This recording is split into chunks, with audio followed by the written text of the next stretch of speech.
25,500টি body on camera ব্যবহৃত হবে।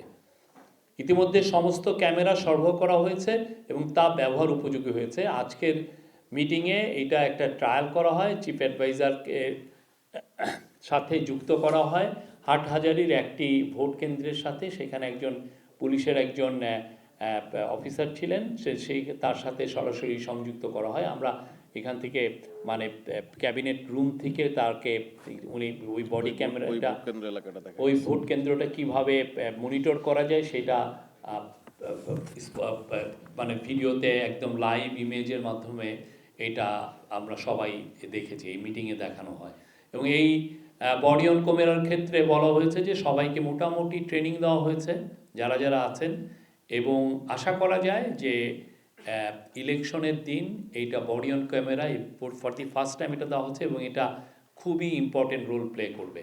আপনারা যারা যারা পুলিশের যারা সদস্য যারা এটা ক্যারি করবেন, তারা পুরো কেন্দ্রের আশেপাশে সবগুলো ফটোই তার কাছে থাকবে বা লাইভ ইমেজ থাকবে, এবং কিছু কিছু ক্ষেত্রে যদি ওইখানে কোনো ট্রাবল দেখা দেয় সেটা খুব তাৎক্ষণিক তারা লাইভ স্ট্রিমিংও করতে পারবেন বা এসওএস এর মাধ্যমে ইমেজ পাঠাতে পারবেন। এসওএস ওরা যদি অ্যাক্টিভেট করেন তাহলে অটোমেটিক এটা একটা সুরক্ষা অ্যাপ করা হয়েছে, সুরক্ষা অ্যাপের সাথে এটা সংযুক্ত হবে এবং সেক্ষেত্রে যেটা হবে যে জেলার থেকে বা উপজেলার থেকে বা একদম সেন্ট্রাল লেভেল থেকে খুব দ্রুত কুইক রেসপন্স করা যাবে।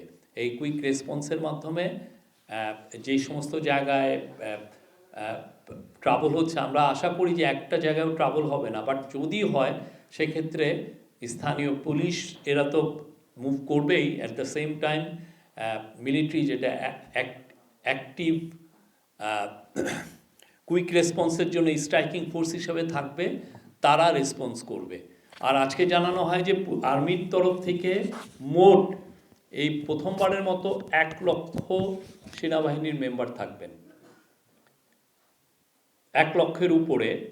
আর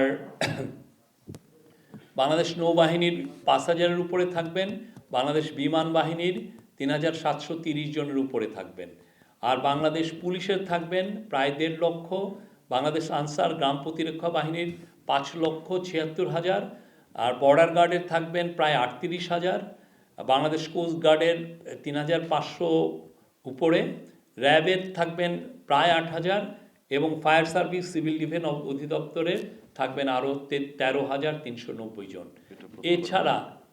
এছাড়া আরও যেগুলো থাকবেন যে বিএনসিসির মেম্বাররাও থাকতে পারেন, আমরা আশা করছি 15,000 বাংলাদেশ ন্যাশনাল ক্যাডেট কোরের এরা মেম্বাররা সেই দিন। আর এই প্রথমবারের মতো ফায়ার সার্ভিসকে ইনভলভ করা হলো যাতে তারা খুব দ্রুত কোনো জায়গায় রেসপন্ড করতে পারেন। আপনারা জানেন ফায়ার ইনসিডেন্ট হওয়াটা অস্বাভাবিক কিছু নয়, বাট তারা খুব দ্রুত রেসপন্ড করবেন।